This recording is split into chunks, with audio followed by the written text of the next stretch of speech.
Olá pessoal, dia 12 de 6 de 2023, chegamos com mais notícia.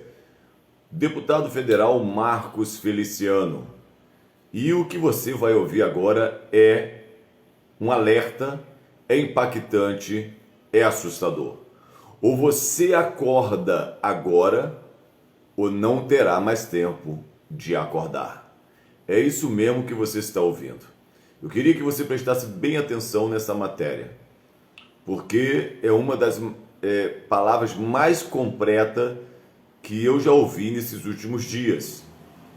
E você precisa ouvir e observar cada detalhe. E depois, tire suas próprias conclusões. Porque a coisa no Brasil, ela está muito mais séria do que todos os brasileiros pensam. Antes, coloque o seu dedinho aqui, me siga, você que não me segue, dê o seu coraçãozinho, o seu like, é muito importante para o nosso canal. E dessa vez, compartilhe o máximo que você puder, porque todos os brasileiros precisam ouvir o que Marcos Feliciano vai falar. Porque é agora que você pode acordar ou nunca mais. Vamos com as imagens exclusivas. Para você ter parado para assistir esse vídeo, se puder vê-lo até o fim, depois compartilhar, eu te agradeço. O primeiro que perseguiram e caçaram foi Alan dos Santos, mas ninguém se importou, era apenas um jornalista. Depois foi Oswaldo Eustáquio, prenderam ele, calaram a sua voz, ele foi parar numa cadeira de rodas, mas era apenas um jornalista de internet.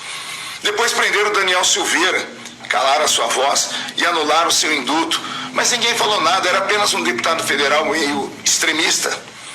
Em seguida, tentaram prender Roberto Jefferson, que, indignado, erroneamente, atacou a polícia.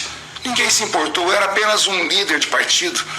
Depois caçaram o mandato de um deputado do Paraná, porque criticou as urnas. Ninguém se importou, afinal de contas, como desconfiar de urnas cuidadas por pessoas tão importantes? Depois foram dezenas de blogueiros, dezenas de influenciadores, dezenas de plataformas que foram desmonetizadas, censuradas e fechadas, mas ninguém se importou, eram apenas fake news. Depois foram centenas de pessoas presas, desarmadas, entre elas crianças, mulheres, idosos, doentes, e levados para um campo de concentração, e ninguém se importou, pois eram apenas patriotas. Depois foi afastado o governador de Brasília, e então o comandante da Polícia Militar e o secretário de Segurança foram presos, mas ninguém se importou, porque a esquerda estava lutando pela democracia. Depois foi a vez do ex-ajudante de ordens de Bolsonaro. Ele foi preso, mas era apenas um coronel. Depois caçaram 6 mandatos de deputados no Ceará. Ninguém se importou, eram apenas parlamentares estaduais.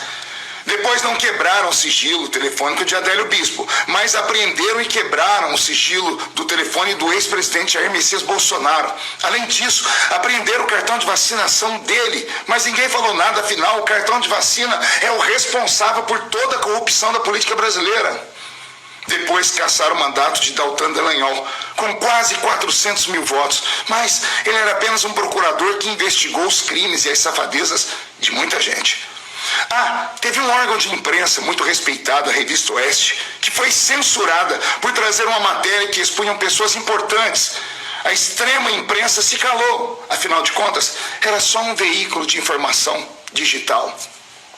O que revolta é o Congresso não se mover. Aliás, os que podem fazer algo no Congresso são apenas os presidentes das duas casas, da Câmara e do Senado. Ao lado deles, os que podem fazer alguma coisa são os líderes de partidos. Deputados como eu, podemos apenas denunciar. E sabe Deus o que essa denúncia vai me custar. A OAB está calada, os bispos das igrejas católicas estão calados, a associação de todas as igrejas evangélicas estão caladas, as forças armadas parecem amordaçadas, parecem submissas e sem nenhuma reação. A Federação das Indústrias Brasileiras também estão sem ação. Os policiais de todas as ordens estão acatando ordens que, segundo muitos respeitados juristas, são ordens inconstitucionais e ninguém fala nada. Fica uma pergunta: estamos a caminho de uma ditadura? Eu recebi esse texto, não sei quem é o autor, mas o conteúdo faz sentido. Eu dei voz a ele para que possamos pelo menos orar e, quem sabe,